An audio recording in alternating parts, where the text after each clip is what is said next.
Mahal na pinuno, uulitin ko. Maraming salamat talaga. At pinayagan mo ulit ako na buhayin ko ang batang yon. Hindi ko siya kayang panuorin na namatay siya na walang kalaban-laban at walang kasalanan.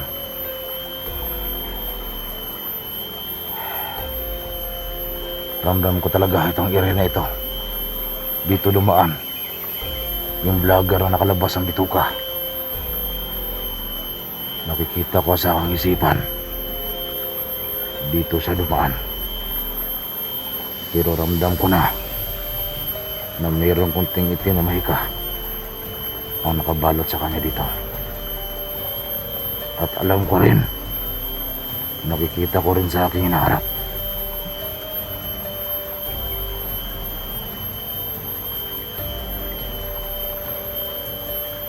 na ang tumusok sa kanyang tiyan ay isang nakapula. Hindi ko pa malaman kung ano ang dahilan kung bakit siya tinusok. Pero nakikita ko na dati silang magkasama at magkaibigan sila. Hindi ko lang alam kung ano yung naging problema, kung bakit niya tinusok yung vlogger ngayon nakalabas ang bituka.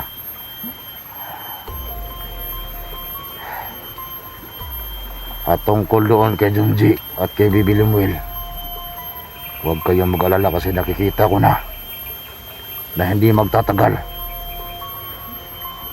ay makalabas na sila.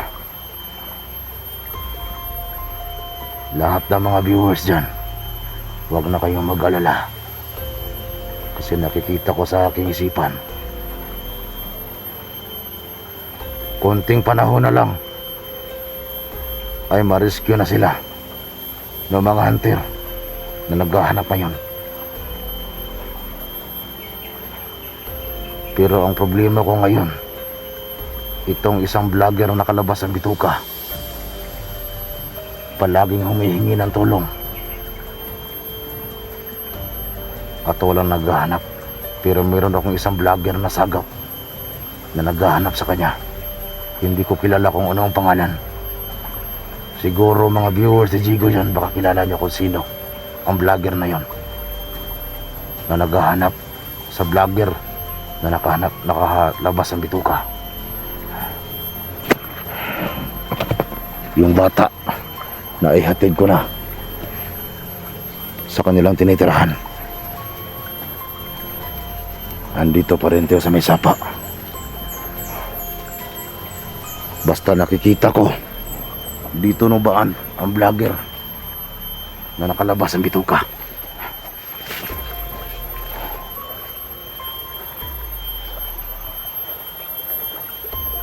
Huwag kayong magtaka mga kaibigan sa ating galaw, kasi ang pinaandar ko ngayon ay ang aking utak. Lahat ng location sinasagap ko. Kagaya na lang ng vlogger na nakalabas ang bituka, nasagap ko na dito siya galing.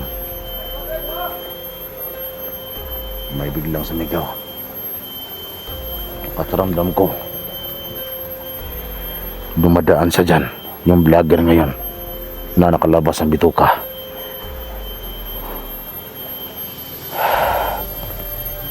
At ramdam ko rin na nandun siya sa may saging ngayon. Pero hindi ko talaga ma-sure nung nakikita ko siya. At isa pa, may naramdaman nila akong kalaban sa unahan. Kahit hindi ko pa nakita, may nakaharang sa akin dito ngayon. Kailangan kong patayin lahat ng mga tauhan ni Supremo. Tauhan ni Supremo ito.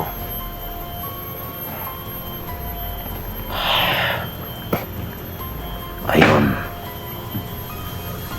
yan ang sinasabi ko. Parang nagwawala ang gago.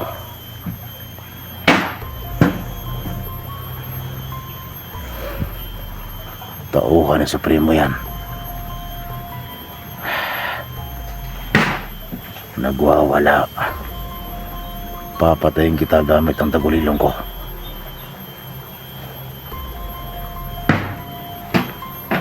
Mga demonyo kayo. Sige, magwala ka dyan. Kasi ngayon papatayin na kita.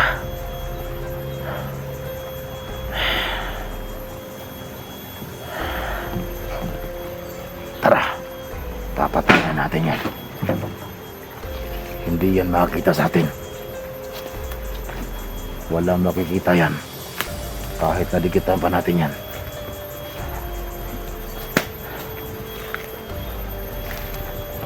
Hindi yan makikita sa atin.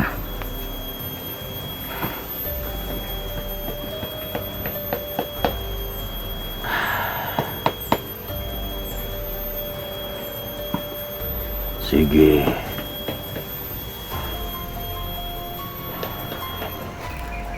So, gagamit natin ang tagulilong.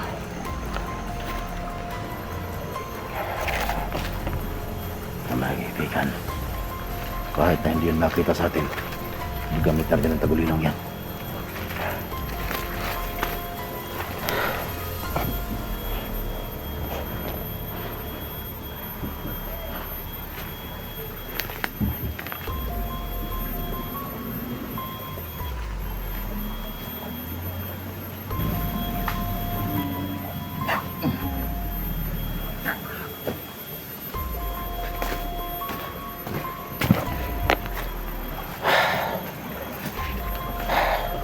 Pasensya na kayo. Kasi ito ang mission ko. Ubusin ko kayo lahat.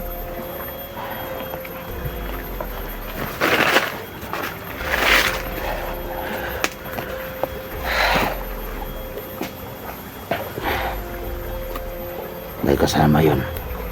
Ramdam ko.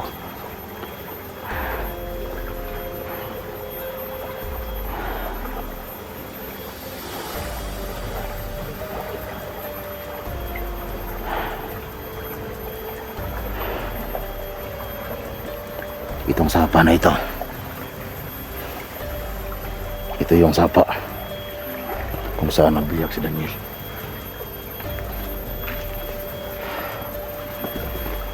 Itong vlogger na kalabas ang bituka.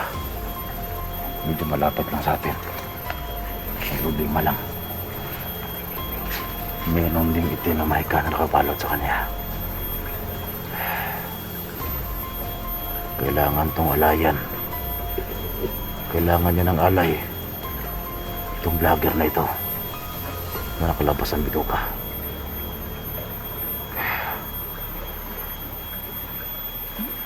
Ito lang ang paraan para makita siya ng mga vlogger. Kailangan siyang alayan.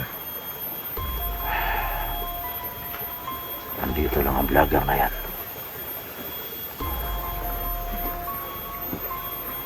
Ito talaga ang kalaban namin mga kulto. Noon pa, panahon pa ng aking lolo. Panahon pa nila Tiyo, yung palaging pumapasok. Kay Badan, kapatid ko yon. Tito ni Jigo yon.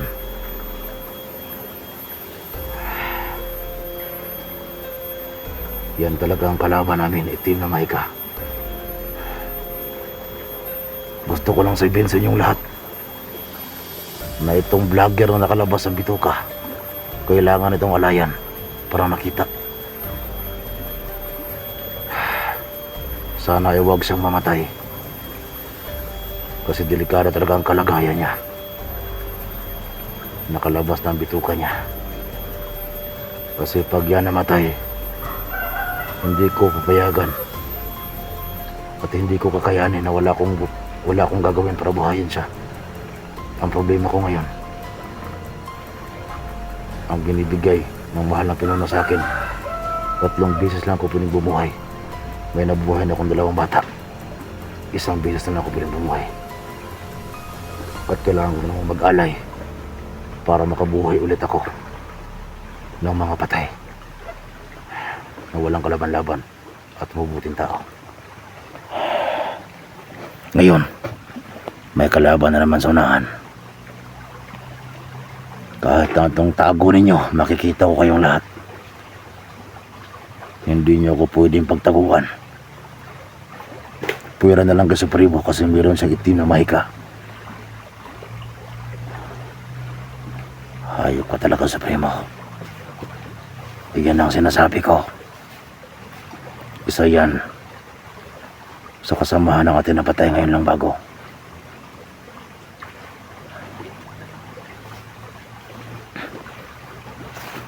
Pagbigyan mo na natin ng konting oras kasi papatayin ko niya ngayon. Mga hayop kayong lahat. Ramdam ko kasama yan sa pagpatay ng bata nating nahuli kanina, na buhay kanina. Mga wala kayong awa.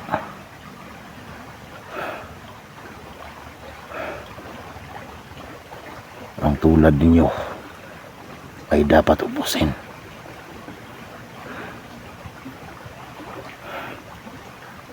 Sa mga nag-comment, nagbabasa ko kagabi na humihingi ng tulong yung vlogger na kalabas ng bituka.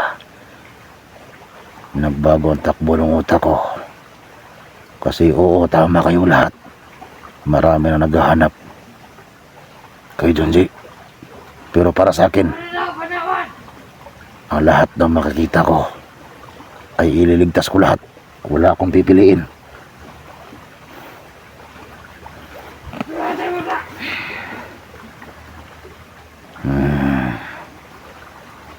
Papatayin kita ngayon.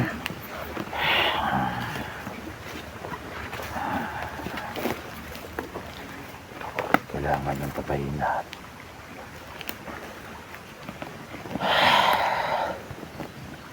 Ayan, naghaharang sa atin.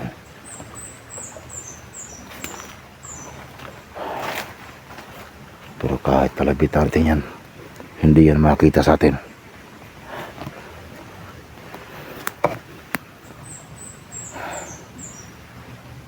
Gagawin natin bulag yan.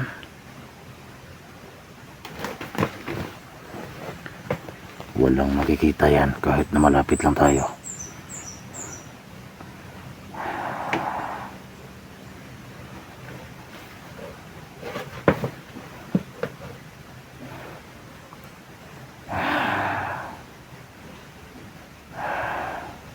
Oleh protes dere. Santol, santol. Sama na. Parang bulag. Walang nakikita. Tingnan nyo. Santol.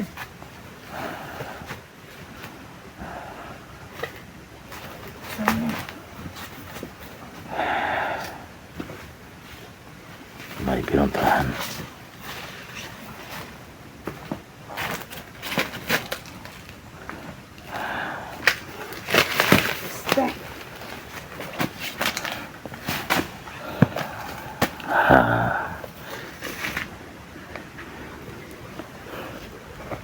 Gagamitan ko ng tagulilong kahit malapit lang sa atin, kahit hindi yan nakita sa atin. Gagamitan rin ng tagulilong para surbol tayo na mapatayan natin yan.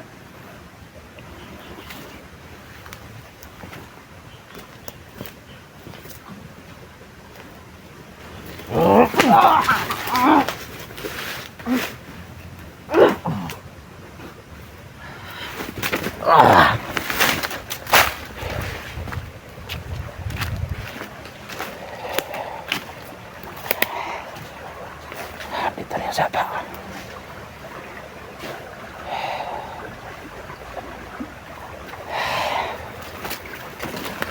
May mga kasama pa yan sa unahan.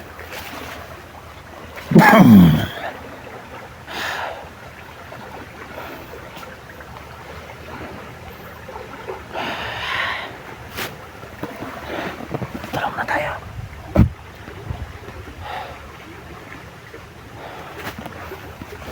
Kailangan kong tingnan lahat ang paligid dito. Kasi ramdam ko talaga yung vlogger na nakalabas ng bituka.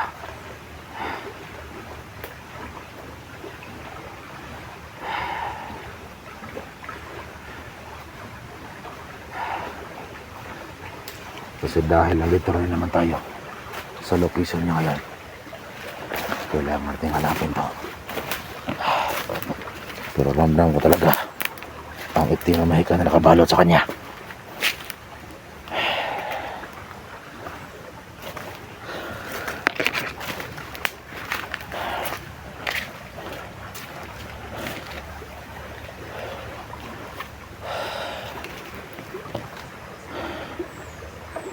Vlogger na kalabas ng bituka. Tinatawagan kita. Magpakita ka sa akin. Alam ko, may nakabalot sa iyo na itinumahi ka. Kaya sana ay malabanan mo yan para makita kita. Kasi yan talaga ang kalaban namin ng mga kulto.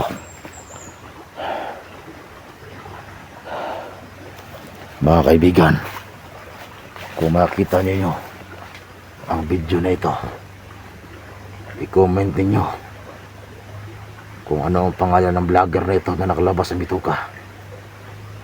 Pero alam ko kilala ito ni Jigo. Pero ako ang mag-upload ng video na ito. Dahil noon pa lang ay tinuruan ako ni Jigo kung paano mag-upload.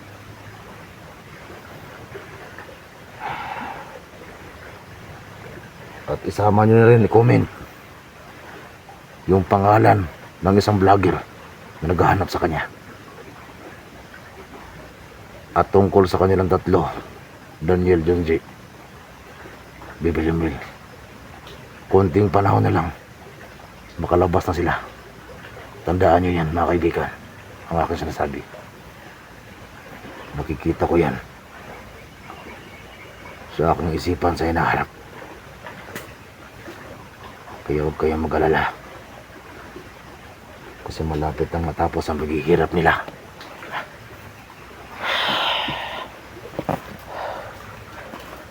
Hintayin nyo na lang. Walang mamamatay sa kanila. Dahil ramdam ko ang vlogger na nakalabas ng bituka. Hanapin natin to.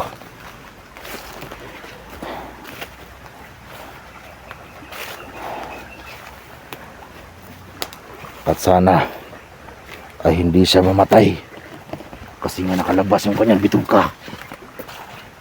Kasi pag nangyari yun,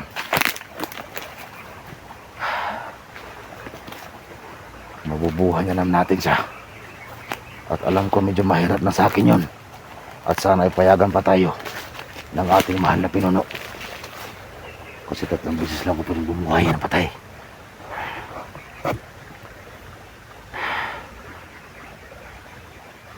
Noong una, ang buong akala ko ay maraming bisis makabuhay na patay si Bibilimil. Pero nung binuha niya si Junji, nabigla ako. Kasi 1 bisis lang pala. Tapos kailangan niya rin siyang alayan. Sa amin mga kaibigan na kulto, 3 bisis kami pwedeng bumuhay na patay. Pero pagdating ng pang-4, ay hindi na pwede. Kailangan na namin mag-alay ng 1 buong kambing. Pero kahit ganun pa man, sobrang saya ko. Kasi kahit lumabas ako sa katawan na ito, ay kaya na makipaglaban ni Jigo, ng aking anak. Kasi lahat ng kanyang kapangyarihan ay nagbalik lahat sa kanya. At wala nang sino mang pwedeng kumuha nun. Pwera na lang kung paano niya ingatan yung mga orasyon niya sa pagbalik sa kanyang katawan. At sana wag niyang abusuhin. Kasi pag maghihina yun, kailangan niya ulit mag-alay ng kambing. Ang iniisip ko ngayon, itong aking kapangyarihan. Kasi pag bubuhay ako na patay, malaki talagang mawawala sa akin ang kapangyarihan. Ramdam ko na ang panghihina ko ngayon. Kasi 2 na ang nabuhay ko. Pag makabuhay ako ng pang-3, at tuluyan talaga akong manghina. At ang kailangan para may balik ang kapangyarihan niya para makabuhay ako, ay kailangan na naman ang alay ng kambing.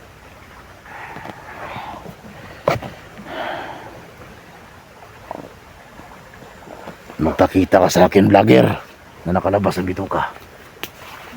Tutulungan kita. Hindi kita masagat dahil sa itim na mahika na nakabalot sa'yo.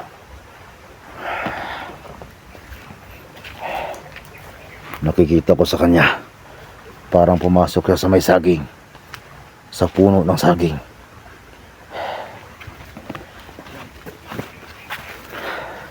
Magpakita ka sa akin kung sino kang vlogger ka. Alam ko rin wala kang kasalanan. Biktima ka lang din nung may nakasuot na pula. At alam ko rin na nagtaka ka kung bakit ka sinaksak nung nakapula na yon.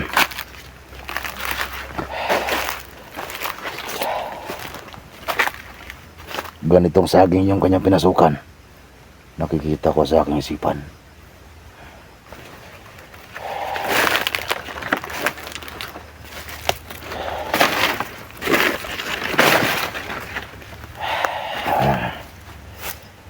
Magpakita ka na sa akin, vlogger. Labanan mo ang itinumahika para makita kita. Sige na.